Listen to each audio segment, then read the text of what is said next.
Hi tears, அஸ்ஸலாமு அலைக்கும். Welcome to ஃபாத்தி vlog channel.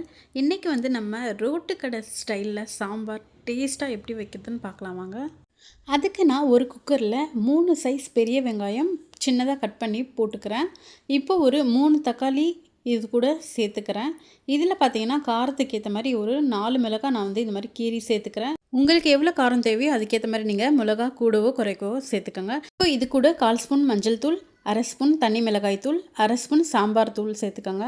இப்போ இதில் தேவையான அளவுக்கு தண்ணி சேர்த்துக்கோங்க. 1 ஸ்பூன் ஆயில் சேர்த்துக்கிறேன். இப்போ மூடி போட்டு ஒரு 3 விசிலுக்கு வந்து நம்ம நல்லா இதை வேக வச்சு எடுத்துக்கலாம். இப்போது ப்ரெஷர் போன பிறகு நம்ம ஓப்பன் பண்ணி பார்த்தோம்னா தெரியும் நல்லா வெந்து வந்துருச்சு. இந்த தண்ணியை வந்து நம்ம எடுத்து தனியாக வச்சுக்கலாம். இப்போ வந்து நம்ம இந்த கரண்டிலேயே இதை வந்து நல்லா மசிச்சு எடுத்துக்கலாம். பாருங்கள், இந்த அளவுக்கு மசிஞ்சால் போதும் நம்மளுக்கு. இப்போ வந்து நான் வச்சுருக்க அந்த பருப்பு தண்ணியை வந்து இது கூட சேர்த்துக்கிறேன்.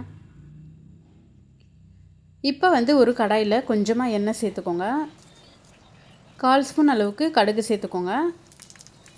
1/4 ஸ்பூன் சீரகம் சேர்த்துக்கோங்க. காஞ்ச மிளகாய் வந்து ஒரு 3 காஞ்ச மிளகாய் பிச்சு போட்டு சேர்த்துக்கோங்க. கொஞ்சமாக கருவேப்பிலை சேர்த்துக்கோங்க. இப்போ இதில் பெருங்காயத்தூள் கொஞ்சமாக சேர்த்து நல்லா வதக்கி எடுத்துக்கோங்க.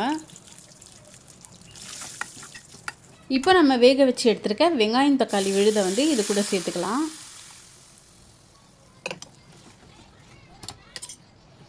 இப்போது இதில் தேவையான அளவுக்கு உப்பு சேர்த்துக்கோங்க. தேவையான அளவுக்கு தண்ணி சேர்த்து நல்லா கலந்து விட்டுக்கோங்க. இப்போ இதுக்கு வந்து நம்ம கொஞ்சமாக பொட்டுக்கடலையை வந்து தூள் பண்ணி எடுத்துக்கலாம். இதில் வந்து கொஞ்சமாக தண்ணி ஊற்றி நல்லா மிக்ஸ் பண்ணி வச்சுக்கோங்க. இப்போ நல்லா ஒரு கொதி வந்த பிறகு நம்ம கலந்து வச்சுருக்க பொட்டுக்கடலை மாவை வந்து இது கூட சேர்த்துக்கலாம். கொஞ்சமாக கொத்தமல்லி தழை சேர்த்து நல்லா கலந்து விட்டுக்கோங்க. இப்போ நல்லா கொதி வந்த பிறகு இறக்கினீங்கன்னா அட்டகாசமான ஹோட்டல் சாம்பார் நம்மளுக்கு ரெடி ஆகிடுச்சு.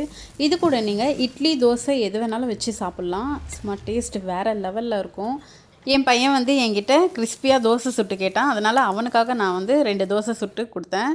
ஆனால் சும்மா சொல்லக்கூடாதுங்க, இந்த சாம்பார் ஊற்றி தொட்டு சாப்பிடும்போது டேஸ்ட் வந்து நம்மளுக்கு அந்த ஹோட்டல் ஸ்டைல்லே சூப்பராக இருந்துச்சு.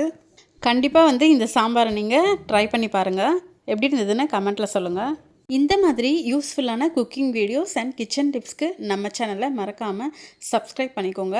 லைக் பண்ணுங்கள், ஷேர் பண்ணுங்கள், கமெண்ட் பண்ணுங்கள். இன்னொரு வீடியோவில் பார்க்கலாம். பாய்.